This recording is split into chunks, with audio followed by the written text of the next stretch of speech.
Alessandro is ready to discuss today. I might just introduce him.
Okay, welcome everybody for this fourth session of our Cinefilia rediscovered roundtables. Today we have many guests that I want to thank you all for being here. And Girish Shambu is an American film blogger, cinephile, film critic, and educator. Has contributed writing to including Senses of Cinema, Art Forum, Cineast, and the Author's Notebook. He began blogging on film in 2004, and within a few years has become one of the most popular of a growing community of devoted, like me, cinephiles, writing online. And is also co-editor with Adrian Martin of the film journal Lola, a free online film journal. Then Miguel Marias is an economist and film critic. He wrote and is writing for many journals like Nuestro Cine, Banda Aparte, Casablanca, Nuevo Fotogramas, Archivos de la Filmoteca, Nosferatu, Viridiana, Dirigido por. Also online journals like Senses of Cinema and Rouge, wrote books on McCarry, Buñuel. He directed Filmoteca Española, ECAA, and many more. Jonathan Rosenbaum, I want to thank him very much to be here. He's an American film critic that you know very good. Was the head film critic for the Chicago Reader from 1987 to 2008. He has published and edited numerous books and has contributed to most of the world's notable film publications, including KD Cinema and Film Comment. Many books on film, including Film the Frontline, Placing Movies, Moving Places, Essential Cinema, and most important for us now, Goodbye Cinema, Hello Cinefilia, that is vital for for the new Cinefilia movement. And I want also to welcome Alessandro Stellino, who is together with Daniela Persico here. She's here. She's also here. They are directing the most influential online Italian journal about new cinephilia and named Filmidee. So I let Alessandro to lead the discussion. Thank you. Okay. Thank you, Roy. I will speak in English. I will try to speak in English, so you will excuse my eventual faults. I will start with a funny thing that happened to me and to my mind while getting ready for this important meeting for me.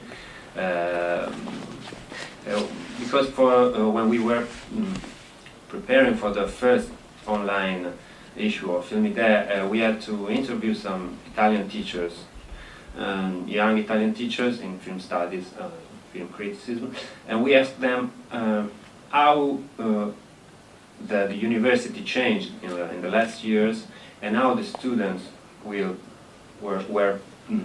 studying and were preparing themselves for the film excellence. And one of these teachers told me a funny story. That student went to the exam with the list of the films he was going to discuss. There were 10 films everybody should bring at the exam. and he read the titles of these 10 films, and one was Citizen Kane Incomplete. And this young teacher asked the student, well, what is this?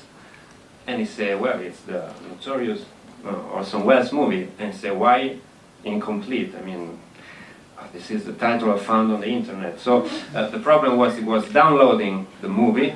The movie was not finished. And he went to the Exxon with this, you know. So he didn't actually know how the film ended. Didn't know about Rosebud, but okay.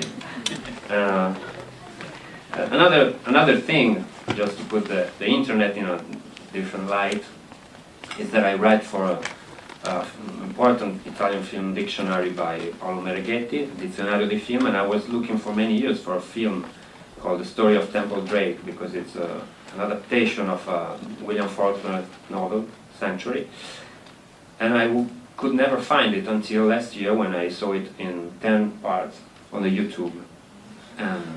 And then I could finally write about that. So this was my introduction, just to say that I think that, I mean, it's evident that internet has reshaped in many ways, and maybe once and for all, the way we look at films, the way we discuss them, and also their circulation among students, among cinephiles and teachers.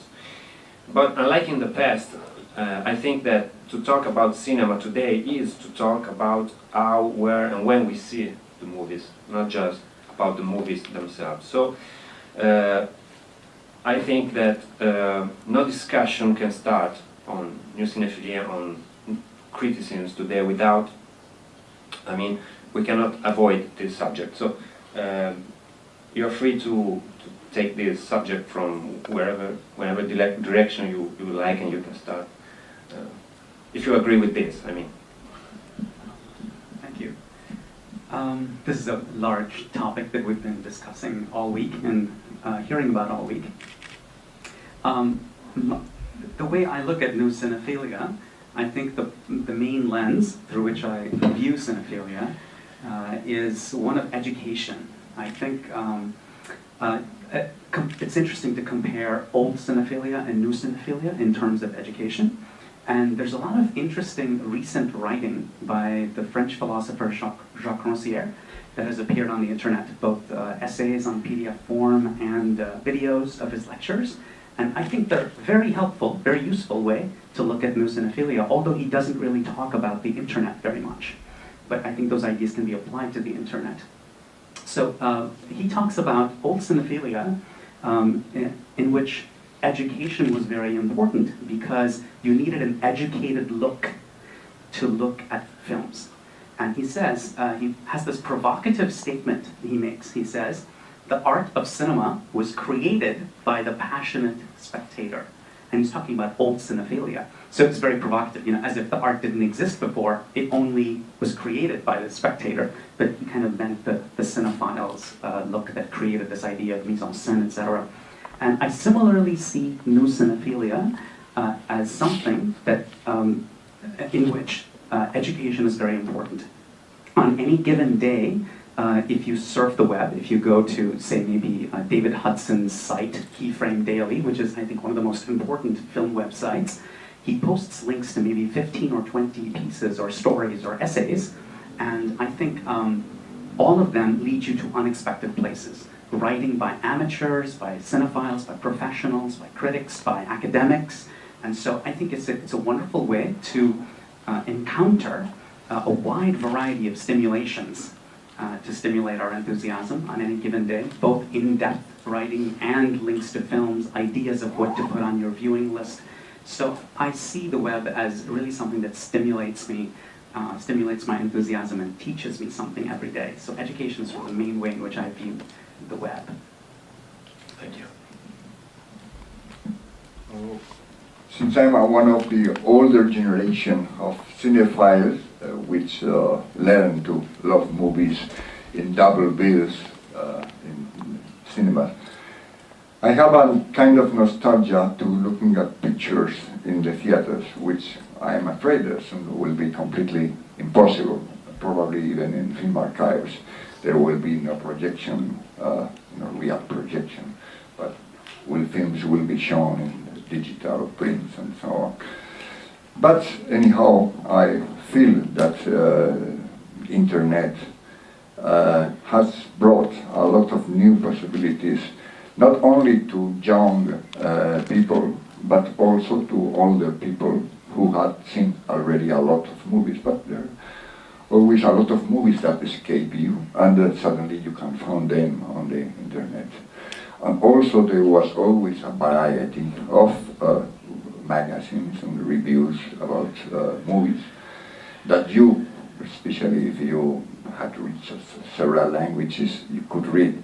But now, through the internet, you can find a lot even of things that you cannot find anywhere, or not very easily from the past, and the interventions of a lot of very different people. Not all of them professional critics, not all of them educators, not all of them academics, not all of them professionals nor professional critics, but a lot of them who are cinephiles, the same way you are or you were at the start, and who now have returned to the art of writing about films. I felt in my already long history of film, I don't consider myself a film critic at all, but I've been reading about movies since 46 years. So I was for a long time worried that very young people who, when you talk with them about movies, said very interesting things, didn't write at all. And now I think that the internet has launched again the idea of writing about movies, not only talking about movies. I feel that there are lots of new possibilities of doing things differently on the net. I've always been unsatisfied with merely written word as a means of talking about films. I've always thought that the ideal way would be a couple of people who discussed about a movie on television, showing pieces from the movie to sustain what they were discussing about. But this is not, that I know, the usual way that people speak about movies on television. And I thought, and there are some examples of that, that on the net you could sample the things you were arguing with images and even with some sequences with movement.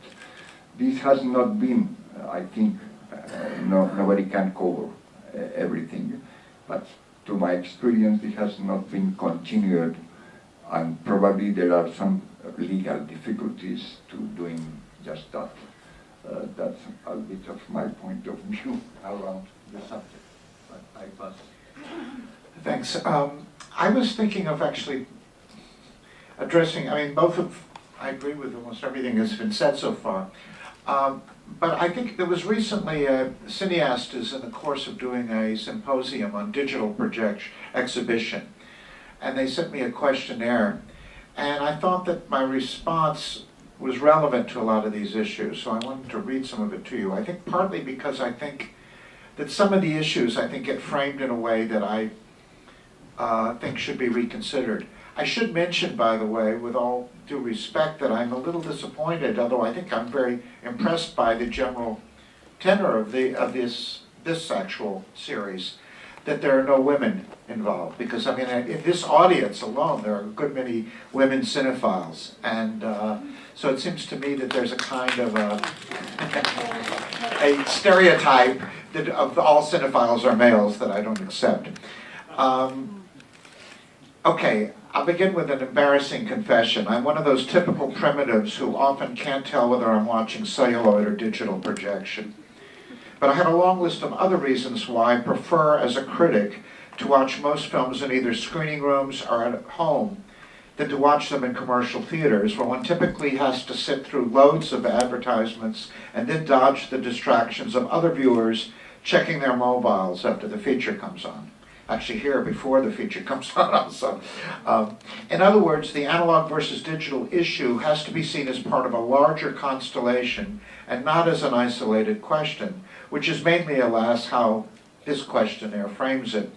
In most cases, I consider it far more important whether we watch films alone or with others, and how one feels about the others, and whether this is in homes, storefronts, or auditoriums, in cities, or in the sticks. One way of eluding our entrapment in the bad taste of billionaires, at least in our choices of what films we see, is to form digital cineclubs, which we never could have done as easily with 35mm or even 16. Having witnessed directly the fruits of this activity in Cordoba, Argentina, a city where Roger Allen Cosa and other local critics have been developing the local film culture for years, I'm amazed that this hasn't become more widespread, or if it has, that we've heard so little about it. Maybe it's better that if it's kept a secret that belongs to the audience rather than to the billionaires, who would surely spoil all the fun if they knew about it. So few of these tycoons know or even care about what they have that we can never trust them to preserve or perpetuate the art and social value of film as we know it. This is a matter chiefly in our hands, even if the survival of celluloid itself is mainly in theirs.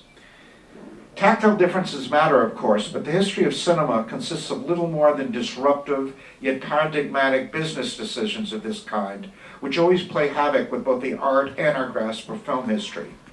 Whatever happened to Technicolor, for instance, and why was it deemed so expendable? In the 60s, what one knew about world cinema was inextricably tied to where one lived. Half a century later, some of our most sophisticated cinephiles live far away from the supposed cultural capitals, which still tend to filter most of the critical discourse, usually in the name of some specious professionalism, in quotes. Insisting that you can't appreciate cinema if you weren't around during the 1960s is not very different from the elitist posturing that insists that you have to live in Paris or New York in order to keep up, which I regard as a very 60s position. It's tempting to associate the phasing out of celluloid and its tactical pleasures with the phasing out of democracy that we can see blocking many of our other choices. But one would have to be completely ahistorical to make such a leap, because the phasing out of a democratic, or let's say semi-democratic, film culture happened over half a century ago, even though many commentators still prefer to ignore it happening. Even the exhibition choices that gave us art houses and midnight movies in the United States mostly belong to the distant past. Many also tend to ignore the wider range of choices made possible by home viewing, which is at least potentially more democratic than our celluloid culture ever could have been, which is something Miguel, touched on. This is a quote: "The theater in the first half of the 19th century played the role that movies played in the first half of the 20th century. It was a kaleidoscopic democratic institution, presenting a wide-varying bill of fare to all classes and socioeconomic groups." This comes from the first chapter, William Shakespeare in America, of a book called Highbrow, Lowbrow, The Emergence of Cultural Hierarchy in America by Lawrence W. Levine, a history professor at Berkeley, not a film person at all, but I think he comes much closer to the heart of what's happened to cinema as an art form and as a social institution since the first half of the 20th century than any of the countless recent symposia about individual and isolated aspects of these changes, which commonly pretended the basic choices and therefore the basic issues are identical for cinephiles in Manhattan or Paris or Oshkosh. If we're watching everything digitally, however, the choices and issues become the same everywhere, for better and for worse. Wherever one happens to be watching Satan Tango in the box set put out by Facets Video, which is a wonderful option that allows one to own the film in a way and peruse it in some ways like a book. But it also entails sitting through smirking, poorly acted, stupid skits about 3 male card players spouting off about Bruce Lee, Cassavetes, Jarmusch, and or how to pronounce Khan, no less than 4 times on each disc. The latter skit actually gets repeated on the bonus disc even, before one's able to access anything else in, a part of Satan Tango. But I firmly believe that we're all hicks now when it comes to knowing what's going on in the world of cinema. How could it be otherwise, considering all the films we don't see, including some of those that we'll value most years from now? Maybe it takes a year or more for the most interesting premieres in Cannes to arrive in Chicago, but what about all the major films that never get to Cannes in the first place? Unless we really believe the specious claims, publicity stunts like the Oscars and voodoo science of publicists and media hacks, our lack of knowledge about such matters, including, I should add, the taste of the audience, remains staggering. Besides such ignorance, detecting and or clarifying the difference between analog and digital is to me only one task among many. So. Thank you.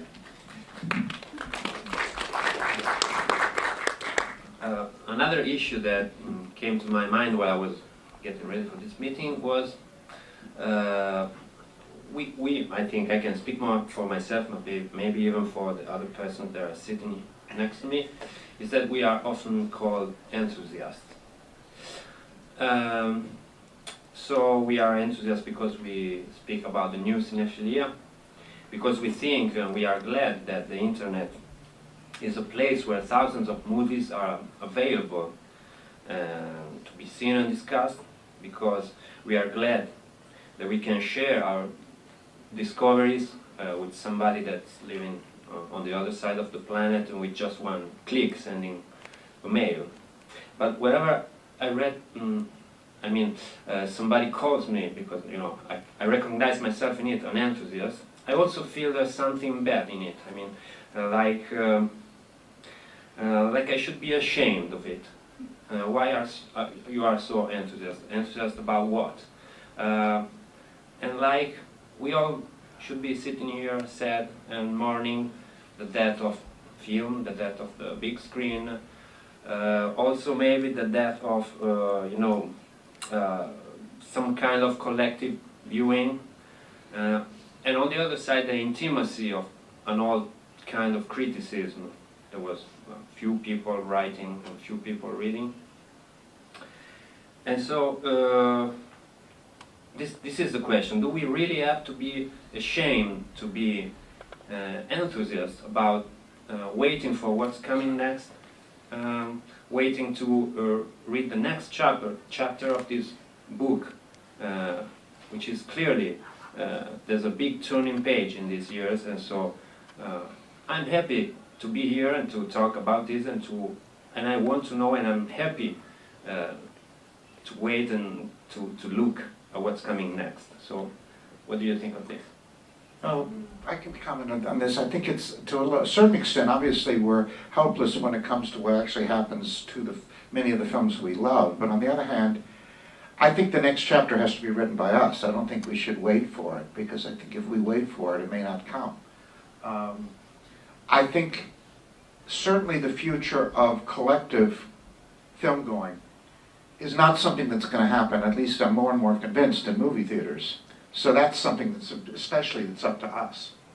And I think that and that's why I cited this example from Cordoba, but I mean, I think there are probably other examples, as I say, that we may not even know about. What amazed me is, in Cordoba, which is, I think, the second largest city in Argentina, the whole area, that whole part of Argentina, it has a kind of a cine-club that has 850 members, and they show the most difficult, demanding films imaginable every week to 850 people. And it's a very well-educated film community. I was amazed because I went to a sort of an event that lasted almost a week there, and I was astonished at how much these people knew about film and how engaged they were. I mean, we had a series of events like this where each lecture was expected to last about 6 or 7 hours, for example, and it was dialogues with the audience and so on.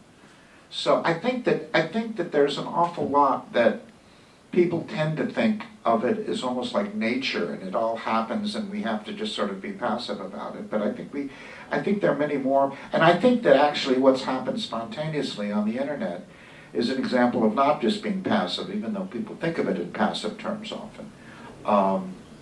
So I don't think there's anything we have to be ashamed about. The only thing we have to be ashamed about is being too passive and accepting too much of the lousy conditions that we're handed when we don't always have to, I think. Yes, I would say more or less the same thing. I think you shouldn't be ashamed of anything.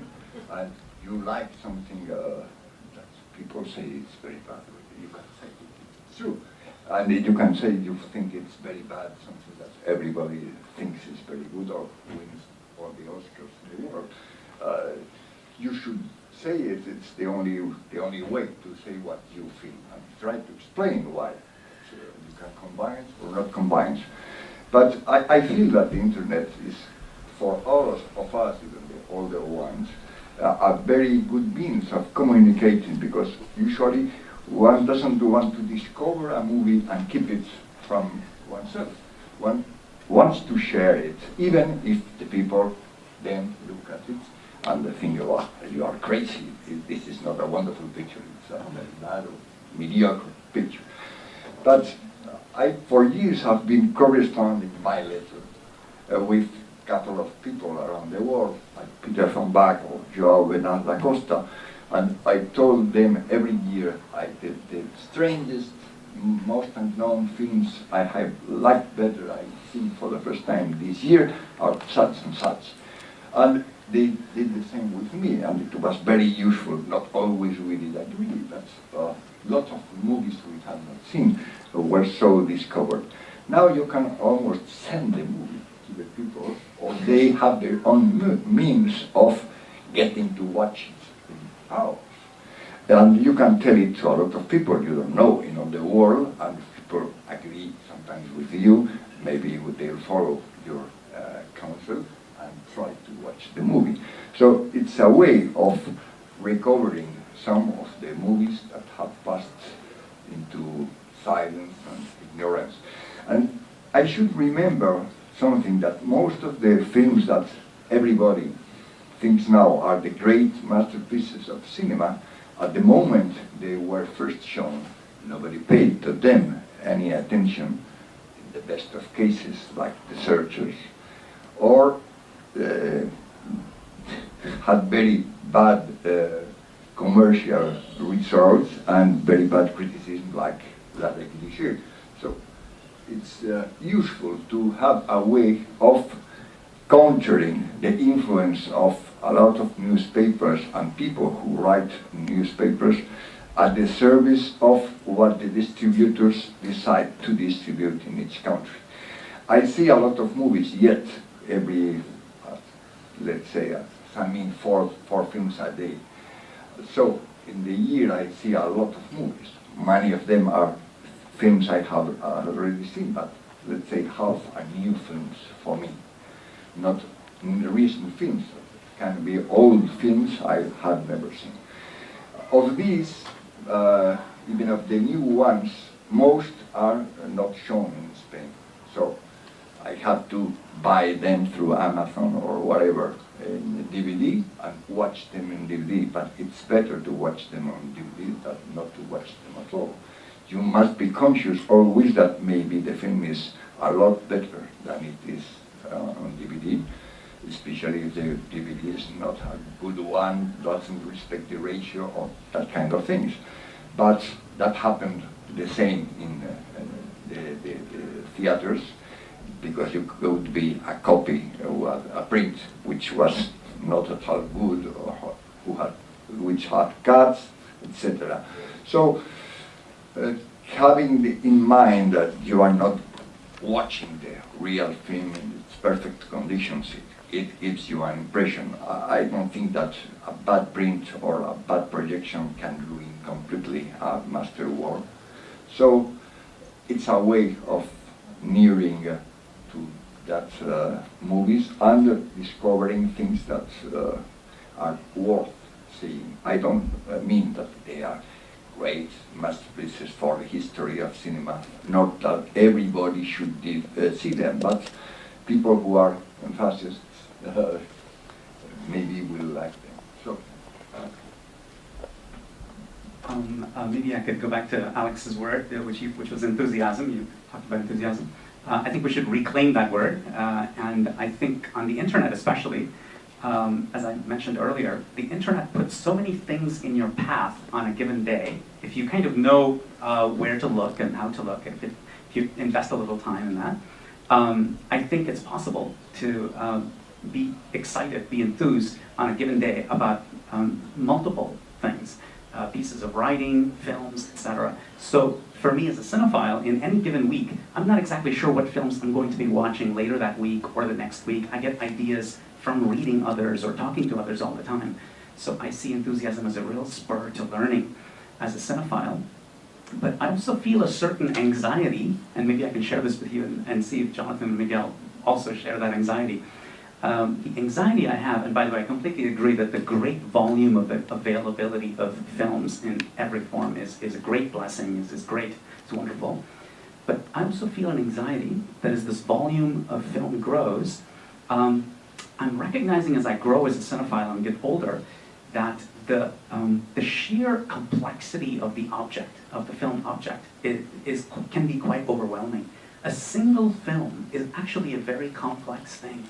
Hundreds of shots and cuts, dense compositions, multiple meanings that can be extracted from it depending on when in our lives we visit the film or revisit the film. So I find that even a single film to hold in my memory for more than a week or two is very hard. In fact, as I watch new films, a film I saw 2 weeks ago has already started to fade in my memory. This is an anxiety that I grapple with a little bit. And I think one way around it is maybe to write about these films, to try and preserve them. And I think this was more acute in the older days of the old cinephilia, when you had no idea when a certain print would come by again. And so you were forced to basically construct the film from your memory of the film, and not just for yourself, but for others, some of whom had seen the film and others who hadn't. So, but I think that anxiety, even though we have films available on DVD today, that anxiety still persists. I think it's the anxiety of of our extremely imperfect memories. And so that always gnaws away at me. Well, I think what you're talking about, though it's a real issue and problem, is partly a product of something that's ideological, I think, which is the idea about that we're all supposed to be voracious about culture and keep consuming and not stay with the same films when we can stay with the same films, particularly if we own them. One thing I really loved as a kind of metaphor that was once used to me by a friend, filmmaker Edgardo Kozarinsky, an Argentinian filmmaker, who said that when friends make copies of films for their friends, it's a little bit like medieval monks copying illuminated manuscripts. And it's almost like a way of keeping culture alive, but it's also creating these social links by doing this also, which I think is important. And I think that I feel less of the anxiety, I think, than you do, because I think one of the things that I think is kind of potentially exciting is that you can keep a certain classic alive just by writing on it on the internet, whereas before you had to wait for an occasion. You know, it was like I had to argue with Sight and Sound before I could write, you know, the pieces I wrote on Gertrude and things like this, because it was sort of like, why haven't we already done that? You know, it's sort of like, and I think the point is the internet has a way potentially of keeping things new, particularly because there's no, it's not market controlled in the same way that so much of what happened in film culture, and in fact it seems to me that the limiting parts of film culture are the ones that are most tied to what's, you know, being released this week or this month and so on, and that's sort of like what's supposed to dominate. And I found as a professional reviewer, it was the most problematic thing about the job is that not just that you had to make what was ever current more important than it really was, but you had to forget what was important last week in order to do that, to make room for it. And it just seems to me that process is the ideological issue that I think is related to what you were talking about, I think. Yes, I think both issues now are very important. For one part, I don't know if it's because when it is said that with age your memory gets worse, but I felt that something is happening. The films I have seen on a big screen, usually a lot of times, I remember them quite perfectly. I could draw shot by shot sequence of them. Because I had the feeling that probably it would be the last time I could see that movie, if not in my life, at least for a lot of years. So I tried to memorize them. It was the last year of exhibition in Spain, and I had not been able to see it before because I was too young. It was for more than 16 or so. that last year I went sometimes and saw in a week 6 times a movie, enduring sometimes a very bad movie in the middle, in a double bill, because I had to learn them if I liked it very much, of course. If not, I avoided it. But then, when you have them more available, you cease taking notes. I always took notes in the dark. And you cease taking notes, and you begin to forget more the movies. And perhaps it has something to be, I don't know if it's true, but I think it was, I don't know, the name that doesn't come to me, but the very famous Canadian gymnastics man, Marshall McLuhan. Marshall McLuhan, said that the television was a cold medium and the cinema was a hot medium. And also there is the very big problem of the size of the image. I think impressions got from a big screen are stronger and more persistent than images taken from a small screen, either on TV or video or whatever. But there is also that other question. You now think they are available, so you use less your memory. It happens like telephone numbers. I knew a lot of telephone numbers, now I have them on my mobile. So I don't know my memory any telephone number. So perhaps something you release a part of your memory and don't occupy it so much with the remembrance of films. And then there is the problem that Jonathan has just mentioned. Now on the internet you don't need any reason of actuality to speak about whatever the film you want. As a matter of fact, when I began writing about movies, it was in a newspaper from Barcelona, which no longer exists, and I was free to write 2 pages about anything related to the cinema I wanted to. So if I read a book on film, I could write about it. If I went to Paris, I could write about the last Godard movie, which was not going to be shown in Spain probably in 10 years, if ever. Or if I saw again John Ford's sketch in How the West Was Won, I could write an entire article about a short 20 minutes film. I was used to that kind of freedom that I almost never afterwards had, because you need to have a reason to have something published on something you want to write about. So there are a lot of things in that perhaps are disadvantages, and others which are much better than ever was. One thing that strikes me as very interesting, though, is that there's almost like a redrafting and a redesigning of what we call the social contract with these films. Because originally they were made for people in a particular period, you know, like as contemporary films. And then one kind of almost unconsciously signs a social contract when one goes to see a film, because one's part of that audience.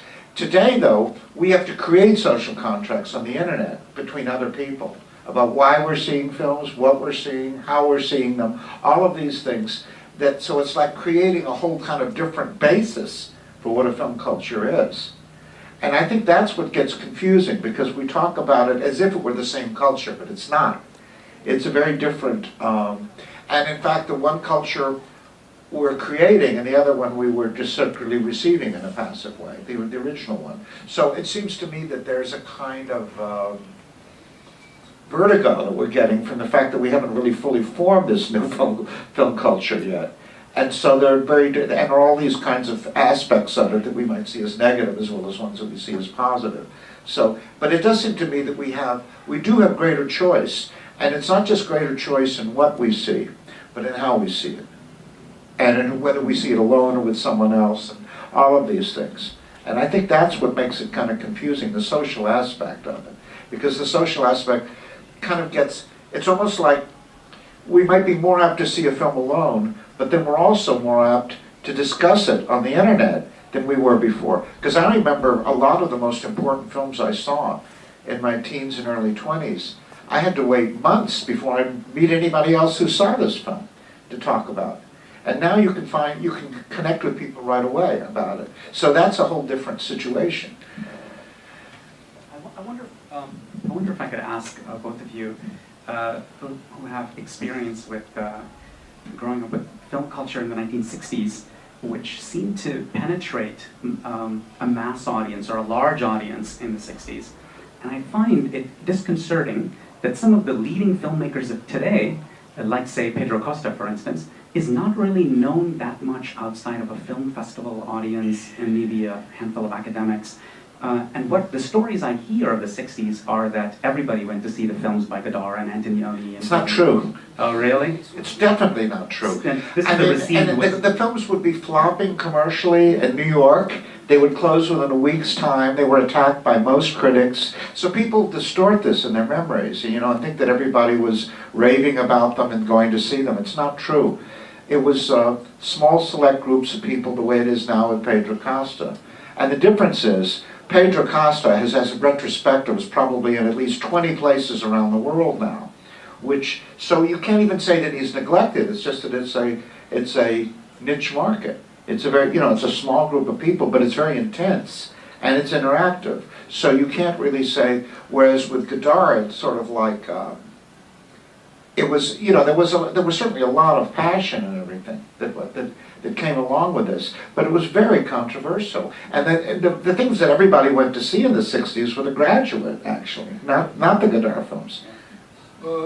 My experience is not quite the same, perhaps because maybe that time you were in the United States and I was in Europe. But the thing is a lot worse now, because those films, Antonioni or whatever, Bergman, were opened in Spain, were shown in Spain, quite normally, most of them. They could have cuts because of the censorships.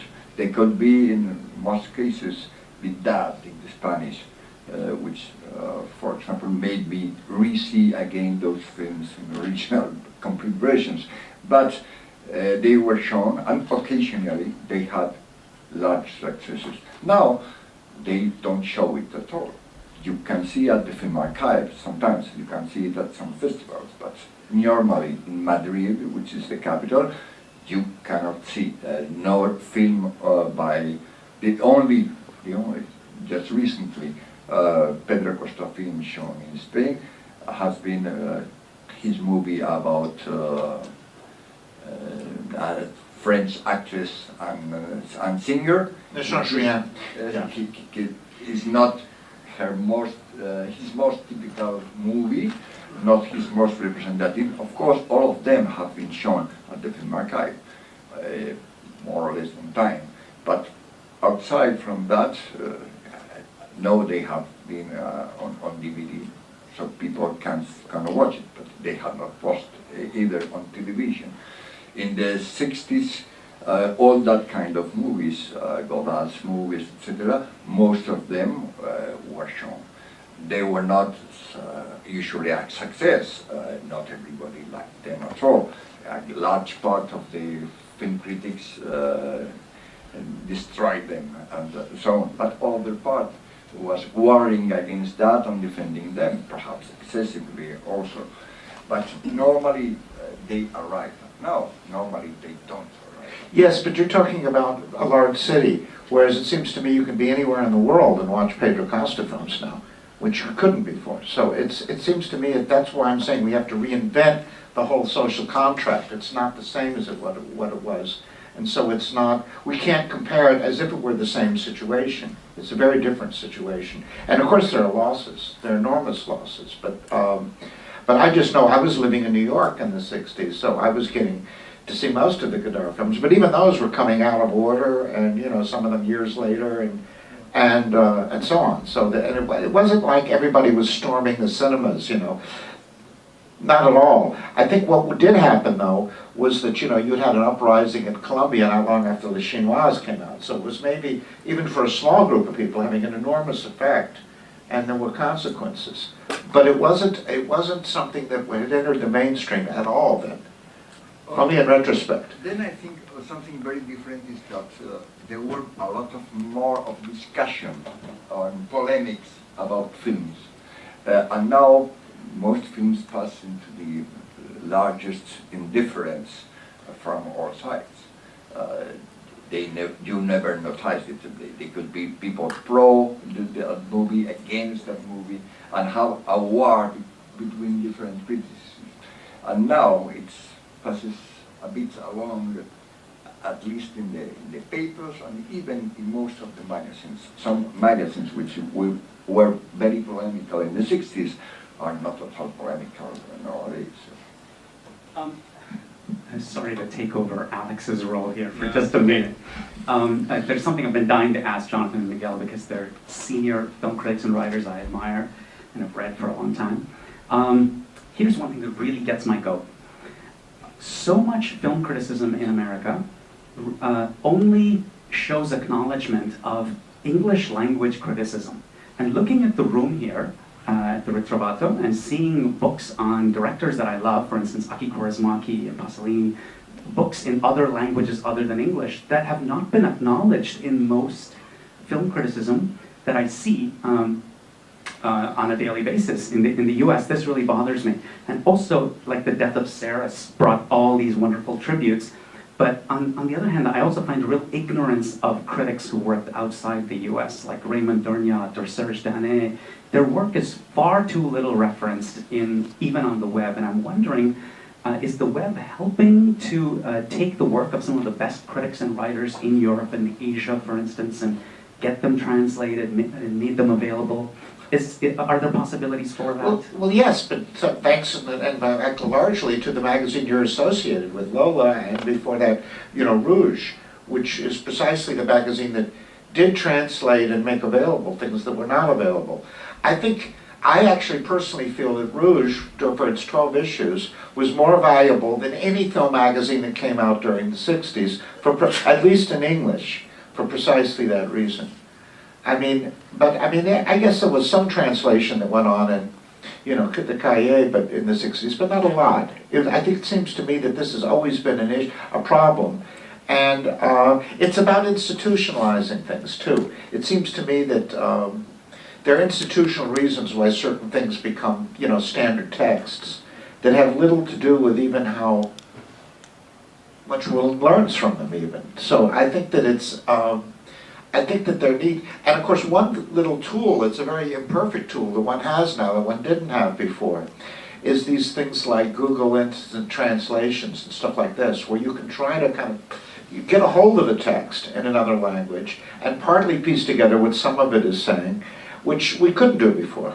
So it seems to me, I think part of the problem is that so many influential critics tend to ignore all of this and talk about, America is the worst example, really is worse than this, because America talks about, the world as if the world is America. And in fact, it's a view of the world that you're either American or you're a failure because you want to be American and haven't been able to. But those are the only options, It's like, and it seems to me that that's a problem with American culture generally, not just film criticism.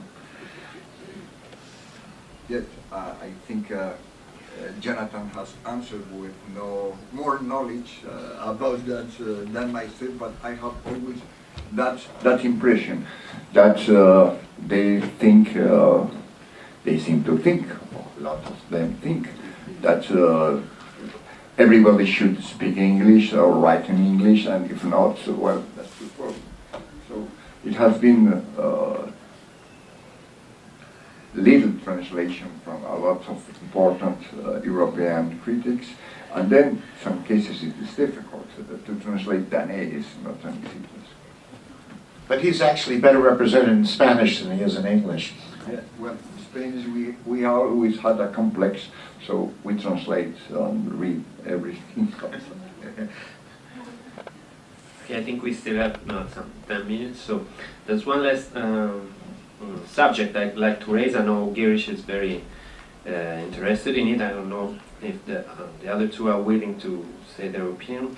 I am, because one of the most interesting things I saw this year was the 15 episodes of Story of Film, which is something that has been done by Mark Cousins in English in the UK. We had a chance to see it in Italy too, because it has been released in DVD with Italian subtitles too. and it's a very interesting story of film from the beginning to the end, to the future, based on the concept of innovation of the forms, of the context, of the techniques. And I was wondering if, you know, I know that the situation in Italy is so bad that I know many teachers cannot use the Borwell-Thompson anymore because it's too big.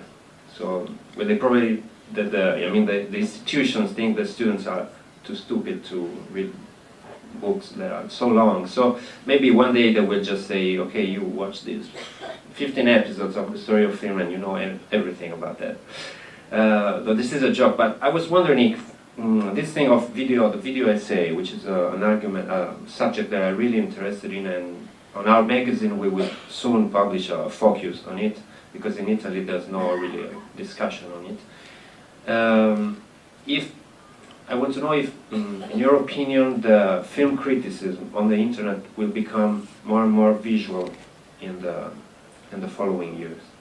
I think there's actually some important and interesting work that's being done, largely by, someone I know personally who does a lot of it is Kevin Lee, who's been posting, and things he does with critics in which it involves clips from films, commentaries, you know, and I think it's very important. I think there's also a whole kind of like group. I haven't seen the series that you talked about. I'd like to very much, but we also have Godard's Histoire du Cinema. We have lots of things that qualify as criticism in the language of the medium, and it seems to me this is the real contribution, the delayed contribution of the French New Wave, because the French New Wave is the first generation of filmmakers who were also critics and historians, who had, thanks to Henri Langlois, knew something about the history of cinema, and that got translated in different ways into the films they were making. And it seems to me that eventually that has evolved into the idea of the essay, the film essay about film. And I think that it's actually something that has made criticism a great deal richer and with many more possibilities. And it's also, Godard used to argue that what we didn't have enough of in criticism was showing the evidence, you know, like, and this of course means that you can be caught out much more easily, because if you make mistakes, there are people around who will tell you that you have, and you've got the evidence there. So it seems to me that this is a very important aspect of the new Cinefilia, I think. And the fact that it also makes everyone, potentially, who has the right equipment, a person who can make films and videos and critiques and so on, and a lot of people do, that you can find on YouTube and so on. One scholar who's actually particularly interested in this is Catherine Grant. She runs this fantastic site called Film Studies for Free, and she personally is interested in video essays and has made several of them. And she's created a separate site where she posts video essays that she commissions from other people. And she commissions both critics and scholars, amateurs and professionals, and I think there's a wide range of work that she's kind of pioneering there. And she's also editing a journal issue of the journal Frames that's coming out next week that focuses on the digital film studies with a specific focus on video essays. So I think there's a huge interest in this, both in academia and outside academia. Well, I said before that I always felt from the beginning very unsatisfied about the limitations of the written word, and that people had to take as good your memory of the film or your description of a scene, and to rely also on their own memory of the movie. And if you can get the proof, the evidence there, it's much better and more convincing, and you can prove that what you are saying is the truth. So I feel that this is a great possibility made available with the net, but I don't feel up to the moment that it has been developed sufficiently. And I'm afraid that there can be very strong problems of right holders and the such. Because I feel it should have been developed. I'm not able myself to do that. I'm very technically unproficient. Perhaps I'm too old to manage it more like a viewer. But young people, I expected to. And I should mention, I think it was the 5th issue of Rouge that post a lot of contributions, very different contributions from every kind of people, which were almost criticism without words, only Yes. with images, and I thought it opened ways, and I have not seen much continuity in that idea. And then I can remember, I think it was in the first months of 2008, something about, in theory, about Elena Eleison by Renoir, written by Andy Rector on his blog, and by Craig Keller on his own blog. And you had to read both blogs because the illustrations were completely different, and the digressions were also different. And it became also a kind of small-scale histoire du cinéma, which, on the other hand, I think it's the greatest event in film criticism since a lot of time. So I think that there are a lot of possibilities, but I'm afraid that these are being curtailed. And perhaps it will have to rechannel to bonuses on DVD editions and that kind of thing, well, because of the rights problem. Well, yes, I think in fact that a lot of what we're talking about is stuff that exists only on DVDs. One very strong example for me is on the Criterion box set devoted to Eisenstein's Ivan the Terrible, are two audiovisual essays, one by Yuri Tsivian, one by Joan Neuberger, both of whom have short books on Ivan the Terrible. So you can compare. And I actually think in both cases, their audiovisual essays are superior to the books, even though you can get more words in the books. It seems to me that they need sound and image to really make the points they want to make. I think it's something that's still in the process of formation because there's so many possibilities. And there are issues about rights and all of this. It's also a lot of things that are misguided. I mean, I have a real resistance to doing like audio commentaries. I just did my first solo one, but I have a lot of resistance. I prefer doing it with other people because it just seems to me that so much of that is wasting material, not being very unrigorous, that it's because you're too lazy to write or too lazy to read that you wind up just talking at random over what you're watching. And I think that there are problems actually in these forms that they can be better than the written word and they can be much worse. Okay, I would like to thank Girish, Miguel, and Jonathan. I just like one last thing to state that if there's not a woman here, it's just because she doesn't speak English.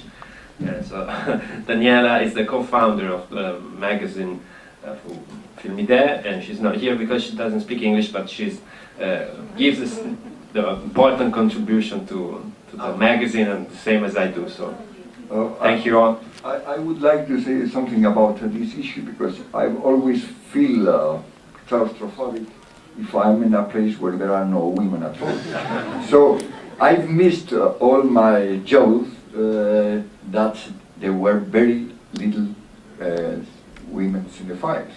And luckily, this last year, there are beginning to be a lot of women writing about films, watching movies, speaking about them, and doing them. So it's a very good thing, I think. Thank you.